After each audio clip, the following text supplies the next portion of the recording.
Good evening and welcome to what is actually a live broadcast of the ACTCHS Association Monday Night Blitz Tournament, which is being held on lichess.org. It's designed for local Canberra players, Canberra in Australia, to play some online chess because we've gone into lockdown. It's probably another 2 or 3 weeks at least before we are able to come out. Now, the purpose of this video is just to do a bit of live coverage of the tournament, but at the same time, just to run through how you get involved, especially if you're a local ACT player. So the obvious thing is, firstly, you create yourself an account on lichess.org, which we've got here. Lichess is free, always free, by the way. They're not charging any money. And then you come along and you join the ACTCA Fast Chess Club.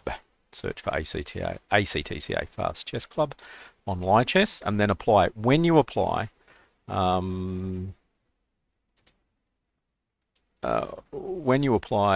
make sure you list your full name, please, and what local Canberra chess activity you're taking part in. So, for example, I've got an application from someone in Sydney, which is a little bit tricky. At the moment, we're not really taking notifications from people from Sydney, as someone pointed out. And they said, if you're just going to play people from around the world, you just may as well play normal tournaments. And if I don't know who you are, Sanam6, I've got no idea who you are at this point, I'm going to decline that application. You need to read the instructions and follow up. So once you've signed up and you go and you sign up for the tournament, which is about to start in 1 minute, list of active tournaments here. Tonight is Blitz 3-2. Tomorrow is our Rapid tournament, which is 10-0 tomorrow. Sometimes we play 10-2 with a fewer set of rounds. And then Thursday is the long time control event. Oh, look at all these people coming in at the last second, and they're all going to get booted at the moment because I don't know who they are. Yes, Master 3D, you've gone. Hopefully I didn't click the connect button. I'm going to jump across to the tournament now, and we've got 40 seconds to start. And we've got a good field of 22 players, so 9 rounds is going to be a lot of chess tonight. I'll see how I go as a commentator. Hopefully I won't prattle on too much. So once you've signed up for the tournament, you end up in here. On the left is a chat room. One of the things we do like is for people to introduce themselves, especially if they're new, because it is still nice to find out who you're playing in real life, because this is not so much an online tournament as an online replacement for real chess tournaments. And in real chess, you see who you are, you know who you are, so it's quite nice to actually play. So we've got about 2 seconds to go, and here we go. Round's about to start. We've got 11 rounds. The way, it's interesting, the way the tournament normally works is, and I'll just see who's we've got playing. We've got a number of games here. I'm going to click on one in a second and potentially bring it up, but if I do, I may end up losing the broadcast. There's just one thing I want to check here, see whether there are any latecomers. Looks like we're good. Yep, and we're off and running. The interface for Lichess is pretty good. It does give you a big pile of windows to look at. If I click on this one, yep, I get a big screen here. I don't know if I'm actually, yep, it's showing up on my feed, which is great.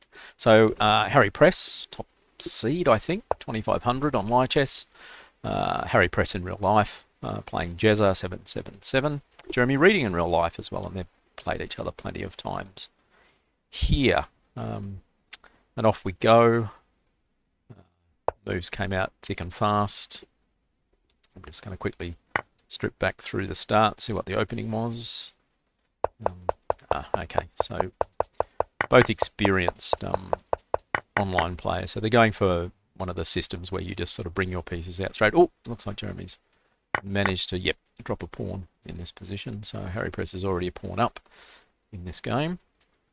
Of course, at 3 minutes, it's very hard to play perfect chess. But on the other hand, with the 2-second increment, it's also reasonably easy just to hang on there. So Harry's looking at now picking up another pawn. Jeremy's sacrificed a second pawn now. Looking, obviously, for some counterplay. Yep, bishop g5 looks like a sensible. It's hitting the pawn on e7. But there are a couple of ways of blocking. Just move the knight back, for example, to f6 in one line. Bishop f6, but then bishop h6 probably hits the rook in this position. And let me just see, so that one's going. Let me see what other games. Oh, I've gone off to the wrong thing. I want to actually get back to the game window, which of course I can't find. because this interface is slightly less familiar to me. So if I just click there, I'll get back into the tournament. See what other games are looking interesting at the moment. Clive Robbins, Doctor Who. Oh, Doctor Who's up a piece in that game. I might just jump across to this one next. And this is actually White is Fred Litchfield, who is second seed in the tournament, versus Jerry Cheng, who's one of our strong juniors. Normally juniors play a little bit quick, but even at this fast tournament, it can be a little bit tricky for them to play fast enough, especially against experienced players. Yeah, so I'm just... White is up a pawn at this point as well. I don't know whether it was a sacrifice or a blunder. It's always hard to tell at this level. Oh, it was a sacrifice. In this case, Albin counter gambit. But I'm not sure that black is getting the activity in this position that they were hoping for here. What other results have we got? Oh, we've already got, a latecomer. So if you want to play in these tournaments and you do come in after the start time, light chess is actually quite generous. It does give you half a point for coming in. Though I think after that, any rounds you miss score 0. With these events, you need to be online at the start of the round. Now, for example, we're running a long time control event starting on Thursday. I'm letting the light chess server sort it all out. I'm not going to really bother. But the only drawback there is you need to be online before the 7 p.m. start time, because if you're not on the Thursday, it's just not going to pair you. It's just going to assume you're not playing for that round and take you out. And that's kind of the slight risk that we're looking for here. In this game here, yep, it's rook up for Miles Patterson, so I don't think there's going to be too much dramas in this one. So that's fairly straightforward there. Looking at a couple of other boards. Graham Saint against Malak Amir down here on this board. Malak's a very strong attacking player and pretty good at fast chess, so I can see Malak's already starting to build up some good attacking moves, although you probably need to play a few more. I'll just, there we go. Jump forward some moves there. I probably just missed those as I joined in. Queen's out of play on A5. We're looking at a couple of good moves. The knight on F6 actually not a bad defensive piece, and the bishop on G6, both doing a reasonably good job of defending the kingside. So it wouldn't surprise me if the plan is to eliminate one or both. So bishop D3 makes sense. I don't think Graham will exchange, but then again, what's his other choices in this position here? I'm just thinking maybe knight D7, looking to swap on E5, but then, yeah, because the knight on E5 is actually quite strong in this position. This is, I think, what Graham's now worried about, and having a bit of a deep think. And a move like Queen B4, looking at the D pawn with check, might be an idea here. But we'll see how this turns out. But even Queen D4, you're going to get bishop takes G6, I'm pretty sure, in this position. That Graham's taking an awful long time over his next move, which doesn't bode well for him. Oh, knight D7, as predicted, just landed on the board as I clicked away. And what other games are running down here? I'll head over to... Now this is an interesting one. Joshua Liang as white. Grace Tones, who I really don't know too much about. And I think Joshua's in serious trouble. Oh, he's going for the cheap win of the queen here with the discovered attack, but I'm not quite seeing enough play in this position. Worst comes to worst, discovered attack pin, you're just going to take the rook on G1 anyway. Yep, and it looks like Josh is probably just going to lose on time here, which is, as I said, I'm not quite sure what the background is with Grace, so... And yeah, so that one's looking pretty clear cut, and we should be getting some results in for the first round already. Yeah, win for Matt Radicic, win for Miles Patterson, win for Max Albert, Adichie, new player who's come and joined. Yep, people in Canberra, most welcome to come and join this. As I said, we're running lots of events here, and you can just sign up. As I said, you've got to tell me your real name though. If I don't know who you are, I can't add you to the to the group. And I do get questions here. For example, will the next game start automatically? Round 2 starts 20 seconds after all games in round 1 have finished. Here we go. So I think some people are confusing this with arena events. This is a Swiss tournament. We run these as Swisses. We don't run them as arenas. But in arenas, of course, if you're familiar with that format, you just play the next person and the next person as we go. And so on, I just want to click this game. I'm a little bit surprised. Oh, Harry Press is easily winning, and White Resigned also about to run out of time there. So we've got 5 games still going. Up here, let's have a look at some interesting ones. So Fred is still having to work quite hard, and there's no increment this week. We had 2-second increment last week, which was very helpful, but I'm looking at an upset here. I think Fred might be in trouble. There's a bit of lag. You can see the clock jumped up there. That sometimes happens. And we get checking. Yep. And the only thing here is I think the problem for Jerry is he's going to get a little bit carried away. Look, he's not quite blundered, but rook check is now he's in trouble. He's popping a rook in this position here. It just means that we've got to. Oh no, this is 3-2. So I'm mixing up my tournaments. No, 2-second increment. Oh, easily winning now for White. I was just wondering why White wasn't losing on time. So that's a good comeback from Fred. We might as well look at the end of this. The king's trapped. 2 rooks against 1 on the 7th. He's just going to play the rook. Yep, all the way across to the A file, and now mate is kind of a bit hard to stop in this position here. Because he's just going to play one of the rooks to the back rank, depending on where the rook on f8 moves to. And I think the rook on f8 isn't going to move. Yep, he's just let himself run out of time there. 3 games still going, so we're down to a couple of tricky ones. Graham Saint and Amir Malik still going. Oh, and one of the reasons I've avoided increments in the past is for endings like this. We've basically got queens and pawns. These can go forever with the 2-second increment. As long as both players move fast enough. A 3-minute or 5-minute game can drag out to 7 or 8 minutes for each player, which is not what I'm kind of looking for these events. But nonetheless, we're back here. See what happens. Let's see how Larry is going. I probably said Larry for the game against Fred, but in fact it was his brother Jerry that was playing.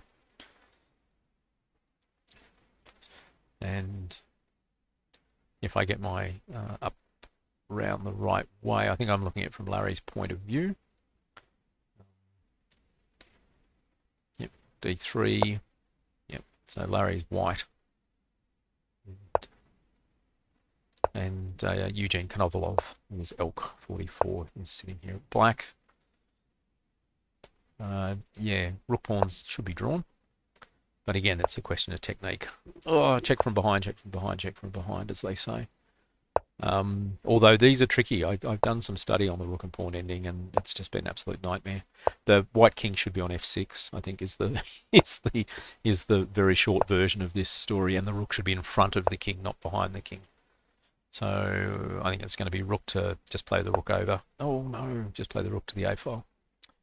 Was enough to win, but king down now wins anyway. So king, yep, and then the rook moves away and then promotes. Yep, and surrenders the rook, and then it'll be just mate with king and rook versus king. I don't know if we really need to see that. If you're a new player, it's always worth looking at the technique, but for everyone else, it is a little bit dull. Having said that, some people have observed that the biggest crowds you often see at chess tournaments towards the end are in games like this, where it's just king and rook versus king. And the reason is that everyone knows what's going to happen, but they still enjoy watching it. It's just kind of, it's also, watching Collingwood play football, for example. They're going to lose, but it's an enjoyable thing to see. So there we go. We've pinned the king across to the A file, or the H file, sorry, board's upside down. Let's see how the technique goes here now. There's still 30 minutes here. Yep. No, you've got to play your wasted move. You've got to move the rook all the way up, rook all the way down to G. Yep. And now corner, king up. King moves up, rook over is mate. Okay, that's all round 1. So round 1 done. And then in these tournaments, you wait. You make sure you're back online, back at your desk. and you're waiting for the next round to start, there's a 20-second gap between each of the rounds here. So I'll cover one more game just to show you how it all works.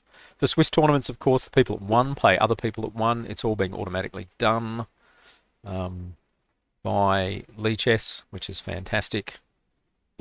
I'm not, and I think they do a slightly more interesting pairing system where they might also sort by tie-break scores as well, but don't quote me exactly on that one. I'm going to have a look at this game, which is Harry Press versus Miles Patterson. Okay, this is a regular clash that occurs at street chess, for example, and also at various chess clubs. And they've played lots of blitz, and they've played lots of rapid play chess against each other over here. And Harry's white and Miles is black. I'm not quite sure whether Harry's just hiding his openings or is just trying something new in this case.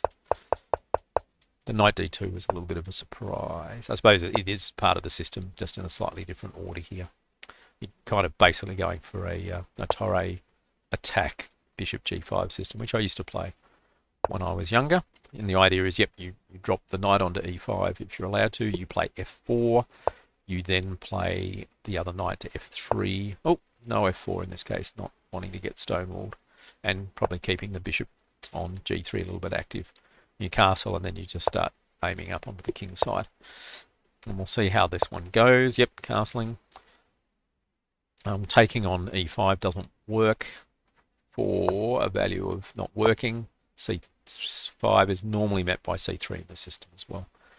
So that's all very good. And now it's a question of what black wants to do, whether black waits for the hammer to fall or whether black actually tries for some active counterplay on the queen side. c4, I'm going to roll my eyes at c4. I thought it was coming, and I've never been a fan of c4 in any of these systems because the argument simply is white now just doesn't have to worry about defending d4 at all. So the pressure's gone, it's completely off. I'd be inclined to capture back with the knight, which is exactly the move here. On the other hand, there are some people who like systems where you've played c4 because white has slightly less space to operate in. White still has to find a break here with something like e4 at the right moment. But at the e4 tends to free up the position a little bit. I'll see if my little magic arrows work. We play e4, takes, queen up, rook up here. So we exchange on e4. And black also is threatening simply to win a pawn down here, which also causes issues. And I think that was Harry's going for the exchange first, so queen takes. And now he's planning to forestall. I don't know how to make these arrows go away now. There we go, that's the easiest way. Just jump back and forward. He's trying to now stop play on the queen side. But if you're sort of starting to shift your focus away from the king side to the queen side, I think black's actually done quite a good job here of stymieing essentially what white's planned for. And I'm going to roll my eyes a second time now because didn't play f4 when he could have played f4 to support the knight. Worried about locking out the bishop. Now that the bishops have come off, I suppose the argument is the dark squares aren't really a problem so much, and you're making the bishop down here a bad piece because it's stuck in behind the white squared pawns, and then the white knight is going to go to e5, which is again the key square here, and the knight's gone to e5. There's also some little plans now involving g4, g5, because without play in the center, black finds it very difficult to actually shift the white pieces out of the way, and so the king isn't so much of a problem for white in terms of king safety. So the bishop's retreated, and the other problem with positions like this is the risk is that white black's run out of things. Ooh, so this, yeah, queen h5, this weakens the light squares. The bishop on b1 is covering all the good squares up to here. And so white is now looking at trying to activate with a couple of little sneaky moves here. So, yep, going back here, it's almost an admission you've wasted a move. Queen h4 to keep the queen on that. And g4, g5 is going to hurt in some lines, I think, here. So I think there's an auto attack coming, as I say.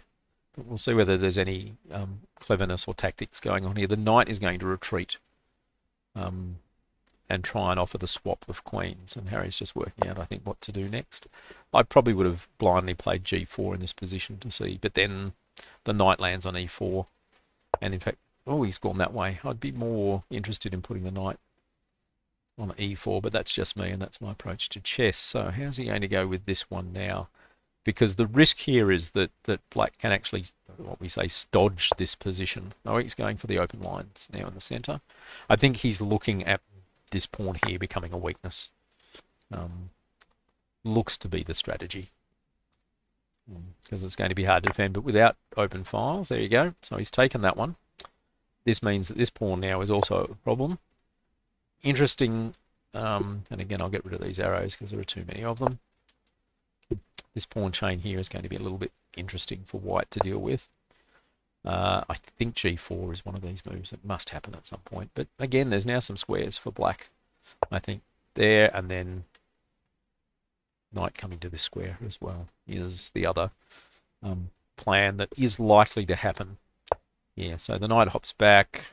I think white has realised that maybe moving the knight to e5 is a better idea. Yeah. Yep. And the knight goes to e5. The bishop isn't a great piece on d5, by the way. That really, the knight should really be the piece that occupies that square. Bishops tend to operate better from the back. Knights tend to operate at close quarters. The only other little trick you've got to watch out for is this b pawn just happily sitting here and then running to b2 due to some tactics on the c3 square. And so now we'll just see. Harry's got to make some progress. Okay, rook coming to g1 might be the plan here. With the king going to h2. Yep. Doing quite well at predict a move here. I'm not sure about what's happening with the rest of it. And knight hops back. So, and again, this is a question of what we're opening up. I'm almost going to point out that both bishops seem bad. the bishop on e5, d5 is blocked by his own pawns, and the bishop on b1 is blocked by black's pawns as well. Although the topic of good and bad bishops can be overdone a little bit. I think Larson allegedly said that most beginner books teach you the wrong things about good and bad bishops. And one sensible claim is that, in fact, bad bishops protect good pawns. Taking, yep, that's definitely the case. So the rook now has to move. Back to f7. The brave square was, of course, to g6. And now white is actually in a little bit of trouble here, I think. White suddenly has recovered, got the space. Queen f8, queen g7. We're going to look at pushing those kingside pawns now. Down f4 is even an annoying little threat here. Although, no, f4 doesn't quite work because of pawn takes with check. Yep. So f4 is going to get played definitely now. There's no mystery with that one. King goes back, but now the e pawn. Yep. Oh, okay. That's interesting how it's gone across the block there. Rook up. Time is now also a problem there. So the bishop. Yep. But the problem here is the bishop on b1's actually turned out to be a terrible piece. Yep, that looks like a cheapo. Pawn takes. Yep, he'd had to play that, but it's a time trouble cheapo now. Yep. h5 is coming. Takes. Queen is going to take, of course. The rook will come across. Harry's notorious for a few swindles, but I'm not quite seeing it here. Look at rook h4 would be one thought. Oh, king's come up. I'm still looking at rook h4 in this position. Okay. Rook h4, less so now, of course. Yep. Oh, no. So Harry's just trying now to... So the queens have to come off, surely. Yep. And then punt. Takes the bishop. No, taking the bishop is mate. So can't take the bishop. The bishop hops in, so he's going to try and run some pawns up the board, but it's not going to work in this position here. The increment might help. Yep. Playing the sensible chess. Okay. Rook to g2 is very strong. Oh, rook to g2 is very strong. So, taking and taking. Yep. Rook to g2 was still very strong. Finds it now. Let's see what happens here. But I think rook is going to... Yeah, this is the problem. The rook can't really go anywhere. Otherwise, f2, f1 is going to happen. And I think Harry's realised that now, and this game might almost be run and done. Play the rook back, just play f2. Yep, that's not a bad strategy here. Last minute swindle chances. Yep, just take it though. And queen. Oh, it's with check. And move up to h5. And queen. Unless I'm missing something here. I don't think I am. Yeah, a few more checks, but no, it's all Swindlesville here. Oh, well, diagonal checks can be irritating. Oh, now he checks on. Oh, now it's trouble. Mate, come in. Missed it. I just not quite seeing it. Yep. Yep, no, this is just easily winning for black. No star mates. There you go, and a win for Miles. Well done in that game there. Okay, back to the main field. Next round's about to start. I think that's enough of the live coverage for me now. So those who are interested in playing an ACT Chess Association live chess events, that's the gist of it. Hopefully I've given you enough information on how to go forward and getting involved with these tournaments. If not, just leave some comments when I upload this video to YouTube. And thank you very much for tuning in.